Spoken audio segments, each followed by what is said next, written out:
紅酒燴牛尾。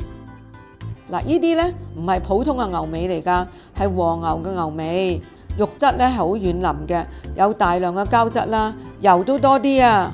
嗱，有牛尾咁就梗係煮呢個法式紅酒燴牛尾啦。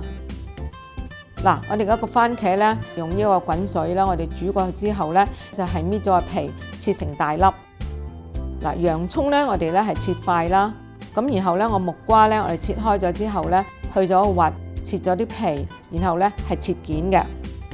準備呢一鍋滾水啦，我哋用大火呢，將呢個牛尾呢係出水，大約係3分鐘，攞出嚟呢，我哋洗淨呢，我哋擎乾水啦。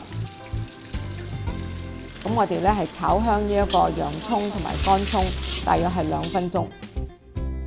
用細火呢係燒熱一個鑊啦，就放入呢個牛油。嗱，呢個牛油溶咗之後呢，我哋呢就放入呢個茄膏，一路炒佢啦，就變咗呢些少有啲金紅色嘅時候呢，我哋呢就放入呢個牛尾同埋香葉，將個火呢係改成呢個中火。咁我哋呢就係炒呢個牛尾啦，咁啊直至到呢個茄膏同呢個牛尾呢係冚唪唥呢係炒勻晒噶啦。呢個部分好重要嘅，如果唔係呢，成個牛尾呢係唔夠香嘅。我哋呢係用一個真空煲啦，加入呢個洋葱、乾葱、牛尾、木瓜、紅蘿蔔、砵酒、紅酒、雞湯、冰糖同埋鹽。當所有嘅材料係滾嘅時候呢，我哋呢就將呢個火力呢係轉為呢個中細火煮呢個牛尾呢係2個鐘頭。之後呢，將呢個牛尾放入去呢一個真空煲裏邊呢，焗佢呢係3個鐘頭。